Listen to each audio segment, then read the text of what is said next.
What are contingencies? This is Josh from East Bay, California. If you have any questions about this topic and you're in a transaction or you're thinking to buy a home and you're just scared about these terms, what are contingencies? How can they help you? Are they against you? Are they for you? Any question regarding contingencies or real estate in general, feel free to DM me below. But let me give you brief info on what are contingencies.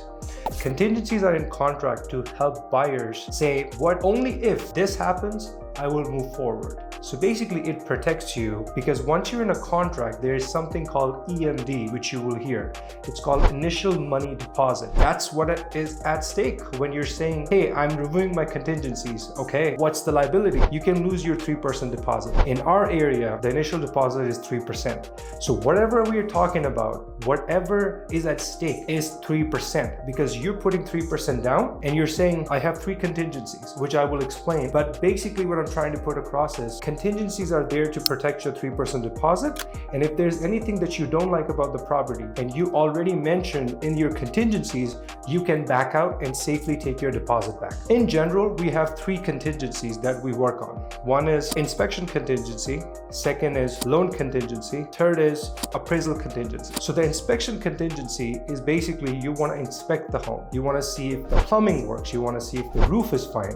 Anything regarding the property. Maybe you just want to look property again. You want to show your appearance. Anything regarding the inspection, that's the contingency which states inspection contingency. There's a lot of things you can do in that time frame. Usually what I see in our area, you see around 7 to 8 days is the max you want to take for contingency. Sometimes my inspectors can do a contingency in 1 to 2 days, but I really have to push them. So if you're ever putting a contingency for yourself, I would say aim around 4 to 5 days. That's a really sweet spot. Sometimes seller will do inspections for you just because they want a clean offer. And honestly, if the house is brand new or it's relatively in good condition and there's an inspection report, you can go there and check some stuff by yourself. And if there's an inspection report already given to you, roof, home, test, you can probably remove the inspection contingency after talking to your realtor. The second is loan contingency. So it depends. Some people in loan contingencies are W-2 employees, easier to get a pre-approval and very straightforward, right? You calculate your bonuses, you do a straightforward check, you can be approved easily. But if you are in a business or you have a complicated job or something that takes more time to evaluate and you need constant evaluation to see if you're approved or not, I'm really scared to remove contingencies on loan unless I talk to the lender and the lender gives me a thumbs up that, hey Josh, everything looks good. We have checked everything. Then I'm little okay to remove loan contingency. On an average, we see around 21 to 30 days, but that can extend. For example, there's the litigation on the property and some banks like Bank of the West can approve a loan with the litigation, but just because it can approve, sometimes it takes longer time to close the loan. For loan contingencies, I would say you will probably aim around 15 to 18 days if you really want to put a loan contingency, but most lenders can comfortably give you 8 days maximum, which I'm seeing in my market. On the third, which is the biggest one, is the appraisal contingency. And that's where all the fuzz is about. That, hey, there are contingencies, don't remove it, and all those sort of stuff. What that basically means is if I put an offer on a property that is listed for $900,000 and I put $1 million just because I thought there's so many people trying to buy that home and I want to go forward and get the home, and my buyer said, I want to buy this home, put $1 million. The house was listed for a $900,000. List price does not matter, just to be clear. I can list the home for $2 million, it does not matter. What matters is what homes are sold nearby. What features does this specific property is having compared to other properties in the neighborhood. So for example, if your house is listed at $900,000, you put $1 million, the bank comes and says, the house is not worth $1 million.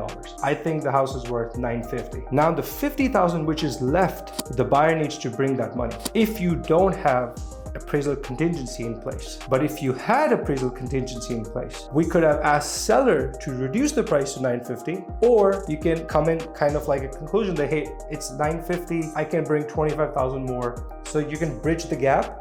Or third option, because you had a contingency in place, you can say, bye-bye, I don't want the property, please give me my EMD back, and ta-da. In reality, contingencies are there to help buyers. But if you're looking to buy a home in the East Bay, you shouldn't just put contingencies without making sense. For example, if there's inspections that needs to be done, sometimes I ask the selling agent that can I do inspection quickly before making an offer if they allow me.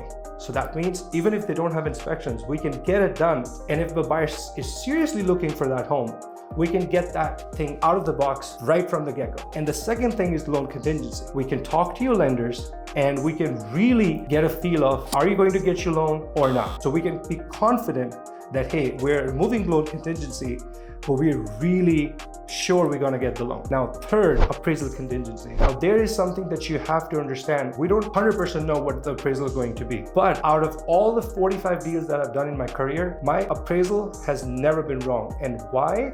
Estimate, I would say, has never been wrong. Just because I look at the market, I analyze the comparables, I give the right evaluation to my buyers, and even if I feel like they really want this home, I give them a ballpark, like, hey, I think if you put an offer, there might be a $45,000 gap, but that's what you have to do to get this home. So do not blame your realtor that, he was not able to get us the home because he gave us this number. Maybe he gave you that number to save you. If you really said that, hey, I really want this home, what's the number we have to put to get this home? Maybe he would have given you a higher number just to get you the deal. So if you have any questions regarding contingencies, contract, where to buy a home in East Bay, any questions about inspections, I can refer you to inspectors, I can refer you to lenders, anything you need about real estate. Feel free to contact me via DM, or you have my number and contact below. Feel free to reach out. Thank you.